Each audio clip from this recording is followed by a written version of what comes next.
Hello student, welcome to social science with Rinki. कैसे हैं आप? उम्मीद करती हूँ आप सभी अच्छे होंगे। आज जो हम इस वीडियो में पढ़ने जा रहे हैं वो 8th क्लास की हिस्ट्री चैप्टर 2 व्यापार से साम्राज्य तक कंपनी की सत्ता स्थापित होती है, ये वाला जो चैप्टर है हम कवर कर रहे हैं। तो इसके कई सारे जो टॉपिक्स हैं वो हम कवर कर चुके हैं। इससे पहले 2-3 इसकी वीडियो अपलोड हो चुकी हैं, जो काफ़ी सारे इसके जो टॉपिक हैं वो हम उन वीडियो में कवर कर चुके हैं। जो कोई भी ये मेरा वीडियो पहली बार देख रहा है वो इससे पहले वाले वीडियो देखें, उसके बाद ये वाले वीडियो देखें, ताकि चैप्टर आपको अच्छे से समझ में आ जाए। आज जो हम मतलब लास्ट टाइम जो हमने टॉपिक डिस्कस किया था कि हमने देखा कि जो सबसे पहले प्लासी का युद्ध होता है 1754 के बाद 57 में, उसके बाद 1764 में बक्सर का युद्ध होता है। पूरी तरह से क्या है, पावर किसके हाथ में आ जाती है? आपके ब्रिटिशर्स के हाथ में आ जाती है, कंपनी के हाथ में आ जाती है। हमने इससे पहले डिस्कस किया था कि वो अपने कठपुतली नवाब को बिठा रहे थे, बना रहे थे, मतलब नवाब जो उनका कहना माने या उनकी बात माने, तो इस तरह से वो अपनी मर्जी के अकॉर्डिंग क्या है नवाब बना रहे थे।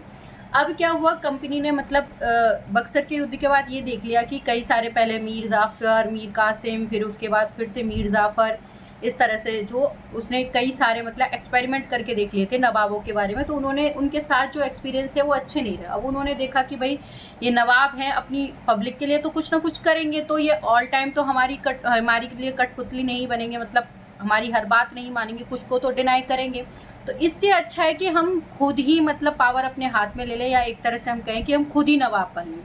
तो उन्होंने मतलब खुद को नवाब घोषित कर दिया था, और उनको घोषित करने के लिए क्या, उनका जो मुगल सम्राट था उस टाइम, उन्होंने उनको मुगल मतलब नवाब बना दिया था। अब जो अगला हमारा टॉपिक है वो ये उसी से कनेक्टेड है हमारा। कंपनी के अफसर नवाब बन बैठे। नवाब मतलब ये वही है, इंग्लिश टर्म मतलब इस तरह से उसमें बोला जाता है कि नवाब, ठीक है। हालांकि ये है वही, नवाब को ही नवाब मतलब यूज किया है। इंग्लिश टर्म में ज्यादातर वो लोग नवाब मतलब यूज करते थे, ब्रिटिशर। अब ये नवाब क्यों बने, इन्हें क्या बेनिफिट हुआ नवाब बनने का, ये किस तरह से नवाब बन बैठे, मतलब क्या क्या इनको फायदे हुए इन सारी चीज़ों के, किस तरह से इनकी जो कहते हैं ना लाइफ हो गई थी, कितने इनको बेनिफिट हुए थे नवाब बनने के, इन्होंने नवाब बनने के बाद क्या किया, किस तरह से मतलब जो पावर अपने कंट्रोल में की, पॉलिटिकल जो इकोनॉमिकली कैसे इनको जो चीज़ें हैं, रिसोर्स हैं, उन्हें कंट्रोल में रखा। तो ये सारा कुछ हम इस टॉपिक में कवर करने जा रहे हैं। कंपनी के अफसर नवाब बन बैठे कि अब जो हमारा टॉपिक है वो क्या है कि जो कंपनी के अफसर थे, जितने भी जो ऑफिसर्स थे, वो क्या है, नवाब बन बैठे। नवाब कैसे बन बैठे?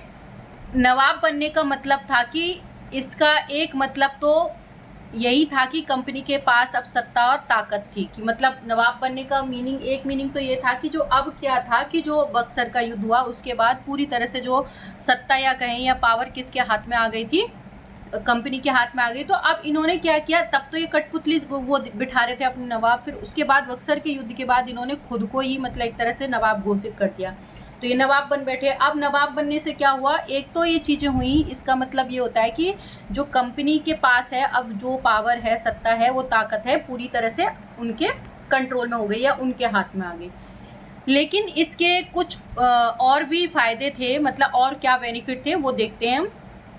कंपनी के हर कर्मचारी नवाब की तरह जीने का ख्वाब देखने लगे, कि जिस तरह से नवाब जीते थे ना, कि जो उनकी शान और शौकत जिस तरह से रहते थे, मतलब जो मतलब नवाब जिस तरह से मतलब एक तरह से कह सकते हैं जो नौकर चाकर रखते थे, या जो फैसिलिटीज जो नवाबों को मिली हुई थी, जो बेनिफिट वगैरह, तो ये उसी तरह से रहने लगे थे। मतलब अब थे तो ये ऑफिसर्स, अब वहाँ इतनी वैल्यू थोड़ी, यहाँ तो इनको एक तरह से मतलब एक ऑफिसर अपॉइंट करके तो भेजा गया था इंग्लैंड से यहाँ पे।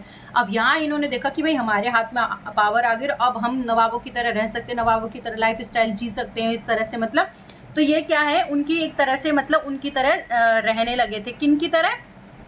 नवाबों की तरह। यहाँ आप देखोगे कि जो हम देखेंगे रॉबर्ट क्लाइव है, उसके बारे में पढ़ेंगे कि उन्होंने यहाँ पर नवाब जब मतलब जब वो एक तरह से उन्होंने ही नेतृत्व किया था बक्सर के उसके युद्ध में, मतलब उसका सेना का। तो उसके बाद क्या हुआ कि इसने संपत्ति इकट्ठा करना शुरू कर देता है ये इंडिया से।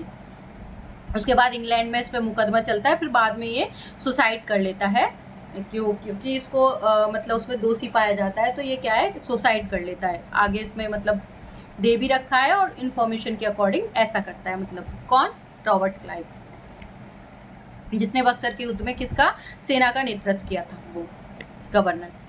प्लासी के युद्ध के बाद बंगाल के असली नवाब को इस बात के लिए बाध्य कर दिया गया कि वे कंपनी के अफसरों को निजी तोहफे के तौर पर जमीनें और बहुत सारा पैसे देंगे। अब ये देखो, कोई अगर कोई तोहफा देता है तो वो तो खुशी खुशी देता है, मर्जी से देता है, जो मर्जी चाहे वो दे दे। लेकिन जैसे ही प्लासी का युद्ध हुआ उसके बाद जो बंगाल के असली नवाब थे वो इस बात के लिए बाध्य हो गए, मतलब मजबूर हो गए कि वो कंपनी के जितने ऑफिसर्स वगैरह हैं, अफसर वगैरह हैं, उनको मतलब निजी तोहफे के तौर पर, मतलब उनको जो पर्सनली तोहफे देंगे वो क्या देंगे, या तो कोई जमीन देंगे या बहुत सारा क्या देंगे, पैसा देंगे। मतलब मजबूर कर दिया उनको जमीन और पैसा देने के लिए। खुद रॉबर्ट क्लाइव ने भारत में बेमिसाल दौलत जमा कर ली थी और 1743 में जब वह इंग्लैंड से मद्रास अथवा मतलब जो चेन्नई, जो अब के टाइम में जिसे चेन्नई कहा जाता है, मद्रास आया था तो उसकी उम्र 18 साल थी और 1767 में वह 2 बार गवर्नर बनने के बाद हमेशा के लिए भारत के लिए रवाना हुआ। तो वहाँ की दौलत जो थी, सॉरी, भारत से जब रवाना हुआ तो उसकी दौलत कितनी थी, 4 लाख और ऐसे करके कुछ, सॉरी 40,000 और 1102 करके उसकी क्या थी, सॉरी 40,1100 कुछ करके पौंड। मतलब उनकी उस टाइम की, जैसे आज के टाइम में हमारा जो करेंसी है वो क्या है, रुपए, तो वैसे ही उस टाइम में वहाँ की करेंसी क्या थी, पौंड। तो इतना पैसा इसने इकट्ठा कर लिया। ये उसका पर्सनल था, मतलब ये कंपनी का नहीं था कि भाई कंपनी को देना है या क्या है, पर आया तो कंपनी के काम से गवर्नर बन के, लेकिन उसने खुद की जो निजी संपत्ति है, पर्सनल जो उसका पैसा था, वो इतना सारा उसने इकट्ठा कर लिया था। मतलब 18 साल की उम्र में आया और वो 2 बार गवर्नर जनरल बना था। वो आया था 1743 में और उसके बाद 1767 में जब वो वापस गया तो इतने सारे वो पैसे कमा के लेके गया और बाद में वहां पर इंग्लैंड में इस पे मुकदमा भी चला, तो इसने सुसाइड करी थी। आगे देखते हैं इसके बारे में। दिलचस्प बात यह है कि गवर्नर के अपने दूसरे कार्यकाल में उसे कंपनी के भीतर फैले भ्रष्टाचार को खत्म करने का काम सौंपा गया था। सबसे इंटरेस्टिंग बात क्या है, जिस काम के लिए उसे भेजा था ना, कि उनको इस काम के लिए दूसरी बार जब गवर्नर जनरल बनाया, अपॉइंट किया, तो उसे दूसरी बार इसलिए भेजा गया ताकि वो कंपनी के अंदर जो कोई भी भ्रष्टाचार फैला रहा है। अब भाई देखो, जब आपको भेजा जाए कंपनी के काम से, ठीक है, फिर आप अपना पर्सनल मतलब मोटिव है वो पूरा करना चाहो, मतलब खुद के लिए पैसा इकट्ठे करना चाहो, अपने लिए बिजनेस करो, व्यापार करो, कंपनी पे फोकस ना करो, तो कंपनी को जब फायदा नहीं होगा तो ऑब्वियस सी बात है, तो वो तो हटाने की कोशिश करेगी और भ्रष्टाचार को खत्म करने की कोशिश करेगी। तो उसके लिए इन्होंने गवर्नर जनरल को, रॉबर्ट क्लाइव को भेजा था दूसरी बार कि आप देखो कि कहाँ भ्रष्टाचार फैला हुआ है और ये सारी चीजें कैसे हो रही है, तो इसका काम सौंपा। अब देखो वो खुद ही भ्रष्ट निकलेगा, लेकिन 1772 में ब्रिटिश संसद ने उसे खुद भ्रष्टाचार के आरोप में अपनी सफाई देनी पड़ी कि 1772 में क्या हुआ कि उसको खुद को जो ब्रिटिश संसद थी उसमें उस पे ही मतलब भ्रष्टाचार के आरोप लग गए और उसे खुद को ही उसके लिए सफाई देनी पड़ी। बेटा ये पूरा पैराग्राफ इंपॉर्टेंट है, आप यहाँ से कर लेंगे, मतलब जो 1 मिनट मैंने बता देती हूँ यहाँ से कि वो देने के लिए मजबूर होते थे। रॉबर्ट क्लाइव में अपनी दौलत जमा करी थी, ये सारा मतलब आप पूरी तरह से, मतलब एक तरह से कहेंगे ये आपका पूरा पैराग्राफ यहाँ से लेके ये इम्पॉर्टेंट है और ये आंसर भी है। लेंथी क्वेश्चन 2 या 3 मार्क्स, मतलब सॉरी 3 या 4 मार्क्स में जब पूछा जाता है 5 में, तो ये आंसर पूछ लिया जाता है, बहुत बार पूछा जाता है रॉबर्ट क्लाइव के बारे में, ये सारी डिटेल वगैरह देख लेना। उसके बाद इसको खुद को सफाई देने पड़ी थी और सरकार को उसकी अकूत संपत्ति, मतलब जो इतनी सारी जो संपत्ति इकट्ठा कर रखी थी, उसके स्रोत पर संदेहास्पद लग रहा था। मतलब कि भाई इतनी सारी इसने प्रॉपर्टी है वो कैसे बना ली, मतलब इतना आसान तो है नहीं, ये तो इंडिया में रहा और इंडिया में ऐसे कैसे उसने संपत्ति बना ली। उसे भ्रष्टाचार आरोप से बरी तो कर दिया, लेकिन 1774 में उसने आत्महत्या कर ली। मतलब वो भ्रष्टाचार आरोप से बरी तो हो गया कि मतलब उस पर जो इल्ज़ाम लगे थे वो उनसे वो बरी हो गया, मतलब छूट गया, लेकिन उसने 1774 में क्या किया, सुसाइड कर लिया। कंपनी के सभी अफसर क्लाइव की तरह दौलत इकट्ठा नहीं कर पाए। अब देखो, जैसे अब रॉबर्ट क्लाइव ने धन दौलत इकट्ठा करी थी, मतलब पैसा इकट्ठा किया। अब हर कोई जो ऑफिसर है वो चाहता था कि भाई वो भी पैसा इकट्ठा करे, लेकिन हर कोई ऐसा नहीं था। कुछ ईमानदार भी रहे होंगे कि भाई हमें तो कंपनी के काम से भेजा, हम तो कंपनी का ही काम करेंगे, हम फालतू का काम नहीं करेंगे, मतलब अपना पर्सनल पैसा बनाना है, ये सारी जैसे नहीं होते। आज के टाइम में भी कुछ कर्मचारी ऐसे होते हैं जो रिश्वत नहीं लेते, उन्हें लगता है कि भाई ये काम गलत है और ये हमें नहीं फलेगा या हमारे लिए अच्छा नहीं है, जो मतलब उनके खुद के वो होते हैं, क्या कह सकते हैं, खुद की वैल्यूज होती हैं, वो उनको मतलब नहीं छोड़ सकते। तो हर अफसर ने मतलब जिस तरह से क्लाइव ने जो दौलत इकट्ठा करी, हर अफसर नहीं कर पाया। बहुत सी अब रीजन और भी थे, मतलब या तो बहुत सारी बीमारियां या लड़ाई के कारण उनकी मौत हो गई थी, और या फिर कुछ अच्छे ऑफिसर्स भी थे जो नहीं चाहते थे मतलब इस तरह से बेईमानी करना, लेकिन ज्यादातर मतलब बीमारी और लड़ाई के कारण मतलब कम उम्र में ही क्या है वो मर गए थे। क्योंकि देखो जब बीमारियां किस लिए होती थी कि अब वो जब इतने ठंडे जगह से आ रहे हैं, क्लाइमेट से आ रहे हैं, मौसम यहाँ गर्म भी होगा, तो जब एटमोसफियर चेंज होता है तो कई सारी चीजें हो जाती हैं, हमें कई बार जो क्लाइमेट है वो सूट नहीं करता तो भी प्रॉब्लम हो जाती है। तो यहाँ इस तरह से वो बीमार भी पड़ जाते थे। फिर ये वॉर वगैरह होते थे, मतलब ऐसा तो है नहीं कि जो नवाब और राजा वगैरह ये होते थे इनका मतलब इनसे जो ब्रिटिश कंपनी है उससे नहीं होते थे, तो युद्ध वगैरह होते थे, तो उनमें भी मतलब ये मारे जाते थे लोग। तो इसलिए कोई जितनी मतलब क्लाइव ने जो संपत्ति इकट्ठा करी थी और किसी ने नहीं किया, मतलब और ज्यादा मतलब जो ऑफिसर थे वो नहीं कर पाए। इसके अलावा उन सभी भ्रष्ट और बेईमानों को मानना भी सही नहीं होगा, कि मतलब हम ये भी नहीं कह सकते कि सारे लोग ही भ्रष्ट थे या सबको बेईमान मानना भी ठीक नहीं होगा। उनमें से बहुत सारे अफसर साधारण परिवारों से आए, मतलब नॉर्मल फैमिली से आए थे, आम फैमिली से आए थे। उन सबसे बड़ी जो इच्छा बस यह थी कि वो भारत में ठीक ठाक पैसा कमाए और ब्रिटेन लौटकर आराम की जिंदगी बसर करें। बस उनका ये एक वो कह सकते हैं सपना जैसा था कि वो इंडिया में आए या ठीक ठाक पैसा कमा ले, फिर कमा के जब इंग्लैंड जाए तो बस उनकी जिंदगी आराम से कट जाए, बस इतने वो पैसे कमा पाए। मतलब ज्यादा उनकी ऐसी कोई ख्वाहिश नहीं थी कि वो बहुत ज्यादा मतलब उनको पैसे धन दौलत की जरूरत है, जिस तरह से रॉबर्ट क्लाइव में पैसे पे पैसे मतलब इकट्ठा करना शुरू कर दिया था। मतलब इस तरह से उनकी कोई ऐसी ख्वाहिश नहीं थी। कुछ ऐसे लोग भी थे और कुछ लोगों की डेथ भी हो गई थी, तो इस वजह से वो नहीं कर पाए। जो जीते जी धन दौलत लेकर वापस लौट आए, उन्हें आलीशान जीवन जिया था। मतलब जो इंडिया से मतलब अब जिनकी डेथ हो गई बीमारी से, महामारियों से, या फिर जो युद्ध में मर गए वो तो मर गए, लेकिन जो जीते जी मतलब जो धन दौलत मतलब लेकर वापस लौटे ना, उन्होंने अपनी बाद की लाइफ बहुत आलीशान से मतलब बहुत आराम की जीवन जिया था। उन्हें वहां के लोग नवाब कहते थे। अब क्या हुआ, यहाँ से जो लोग वो संपत्ति इकट्ठा करके ले गए, फिर वहां पर मतलब जिस तरह से नवाब रहते थे, मतलब रहन सहन होता था,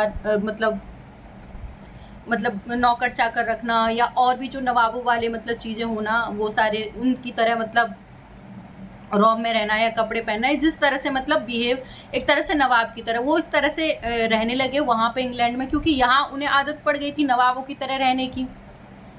तो जब वो वहां पे करेंगे तो ऑब्वियस सी बात है कुछ लोग मजाक भी बनाएंगे, तो वहां के लोग उन्हें मतलब नवाब कहने लगे। क्यों? क्योंकि यहाँ से पैसा तो इकट्ठा करके, अब नवाबों का काम होता है ना, जैसे आपको कई बार कह दिया जाता है कोई काम नहीं, हाँ तुम काम क्यों करोगे, तुम तो नवाब हो। नवाब का मतलब यही है कि आप बैठ के आराम से एंजॉय कर रहे हो, मतलब कोई काम वगैरह कुछ नहीं कर रहे हो, तो उसी को नवाब बोला जाता था। तो उनका काम यही था, यहाँ से संपत्ति इकट्ठा की, धन दौलत कमाई और वहां जाके आराम से इंग्लैंड में मतलब आलीशान के जीवन जीते थे। तो उनको लोग क्या कहने लगे थे? नवाब कहने लगे थे। यह जो नवाब शब्द है वो भारतीय शब्द नवाब का ही अंग्रेजी संस्करण है, मतलब अंग्रेजी में ही कन्वर्टेड है। नवाब को मतलब इंग्लिश में नवाब कहा जाता है। उन्हें लोग अक्सर नए अमीर, मतलब जो उन्हें नवाबों को मतलब लोग अक्सर नए अमीर या सामाजिक हैसियत में रातों रात ऊपर आने वाले लोगों के रूप में देखते थे। मतलब लोग उनको किस नज़र से देखते थे कि ये मतलब रातों रात अमीर होने वाले या सामाजिक हैसियत में रातों रात ऊपर आने वाले लोग हैं, मतलब अमीर बनने वाले। नाटक और कार्टूनों में उनका मजाक उड़ाया जाता था कि मतलब किस तरह से नवाब है ये, मतलब इस तरह से यहाँ के रहने लगे, इस तरह से कपड़े पहनने, मतलब जो इंग्लैंड में उनका क्या किया जा रहा था, मजाक बनाया जा रहा था नवाबों का। तो ये वाला जो हमारा टॉपिक है, नवाब बन गए। अब जो कंपनी के जो ऑफिसर से नवाब बन गए, अब नवाब बनेंगे तो भाई क्या करेंगे? कंपनी का प्रशासन फैलाएंगे। अब फैलाने का ही काम तो रहेगा, स्प्रेड करने का ही तो रहेगा। तो अगला जो हमारा टॉपिक होगा वो होगा कंपनी का फैलता शासन, कि किस तरह से अब कंपनी ने अपना शासन फैलाना शुरू कर दिया। क्यों? क्योंकि अब उनको रोकने के लिए कोई नवाब तो थे ही नहीं, क्योंकि वो खुद ही नवाब थे। तो अब क्या करेंगे, और युद्ध में वो लोग हार रहे थे। यहाँ कुछ मतलब क्लाइव के बारे में है, तो वो खुद को कैसे देखते थे, क्लाइव मतलब क्या किस तरह से देखते थे खुद को। तो संसद की एक समिति के सामने सुनवाई के दौरान, मतलब जब संसद उस पे क्लाइव पे क्या किया था, भ्रष्टाचार का जब आरोप लगाया था, तो एक सुनवाई के दौरान जो क्लाइव ने कहा था कि प्लासी की लड़ाई के बाद उसे जबरदस्त संयम का परिचय दिया। आइए उसने क्या कहा, कि मतलब उसने कहा कि जो प्लासी का युद्ध हुआ उसके बाद मैंने बहुत पेशेंस रखा। तो ऐसा क्यों कहा उसने, वो देखते हैं हम।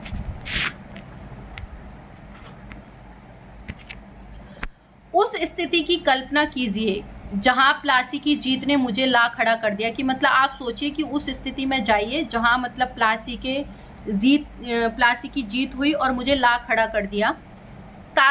यह एक ताकतवर राजा मेरे इशारों पर चल रहा था, कि मतलब मैं अब जब प्लासी का युद्ध जब जीत चुका हूं तो एक मतलब ताकतवर राजा क्या है, मेरा कहना मान रहा है, मतलब मेरी बात मान रहा है और मेरे किस पे चल रहा है, इशारों पे चल रहा है। एक संपन्न शहर, मतलब जो पूरा एक संपन्न शहर है बंगाल, वो मेरी दया पे है, मतलब मैं उस पर दया कर सकता हूँ, या एक तरह से दया इन द सेंस मेरे कंट्रोल में एक तरह से। उसके सबसे दौलतमंद महाजन मेरी एक एक मुस्कुराहट के लिए एक दूसरे की गिरेबान खींच सकते हैं, कि मतलब अगर मैं एक मेरी मुस्कुराहट की मैं खुश हो जाऊं, मुझे खुश करने के लिए वो लोग वहाँ के जो महाजन है, मतलब जमींदार वगैरह, वो एक दूसरे की क्या है, गर्दन भी मतलब खींच सकते हैं, मतलब एक तरह से एक दूसरे को चोट भी पहुंचा सकते हैं। मैं ऐसे खजानों के बीच गुजर रहा था जो सिर्फ मेरे लिए खुले हुए थे, कि मतलब जो मैं गुजर रहा था अब उसके लिए तो सामने सब कुछ था। वो मतलब जब राजा एक कंट्रोल में था उसके में तो ऑब्वियस सी बात है उसके पास सब कुछ था। तो मतलब वो ऐसे बीच से, खजानों के ऐसे बीच से गुजर रहा था सिर्फ जो उसके लिए खुले हुए थे। एक तरफ सोना तो दूसरी तरफ जवाहरात थे, कि मतलब मेरे एक साइड सोना और जवाहरात थे। तो अध्यक्ष महोदय, मैं उसे संयम को देखकर खुद हैरान हूँ कि मैंने कितना कंट्रोल किया, कि तब ये मतलब जो इतनी धन संपत्ति है वो इकट्ठा नहीं करी, मतलब इतना कुछ मैं तब ले सकता था राजाओं से, वहाँ के जो जमींदार वगैरह होते थे उनसे। मतलब जब मैं इतने एक तरह से कहूँ सोने और एक तरफ दूसरी तरफ जवाहरात से गुजर रहा था, तब भी मैंने क्या है, संयम का मतलब संयम रखा था। संयम को देखकर मैं खुद हैरान हूँ कि मैं कैसे वो कंट्रोल कर पाया था। मतलब ये उसने एक सफाई दी कि भाई मैं जब इतना सब कुछ उस टाइम कंट्रोल कर सकता था, तो मैं अब पैसा मतलब कहाँ से कंपनी को लूटूंगा या भ्रष्टाचार करूंगा। तो अपना एक्सक्यूज देने के लिए उसने ये एक अपना बयान दिया था, मतलब एक तरह से कि मतलब मैं सब जब इतने पैसे में रहा या मतलब इतनी सारी चीज़ें मेरे सामने थी तभी मैंने खुद को कंट्रोल किया। तो आप मतलब इस तरह से मतलब ब्लेम नहीं कर सकते या भ्रष्टाचार के लिए, मतलब इस तरह से उसने सफाई दी थी। तो ये उसका एक मतलब वो दे रखा है, प्रसंग दे रखा है, मतलब क्या कहा था उसने, मतलब उसकी जो एक तरह से। तो यहाँ पे हमारा ये वाला जो टॉपिक है वो खत्म होता है। अगला जो हमने डिस्कस कर चुके थे कि अब हम क्या पढ़ेंगे, कंपनी का फैलता शासन, क्योंकि अब वो जब नवाब बन गए तो ऑब्वियस सी बात है कंपनी का जो शासन है वो फैलाएंगे वो। तो इसको हम नेक्स्ट वीडियो में कवर करेंगे। Thank you so much.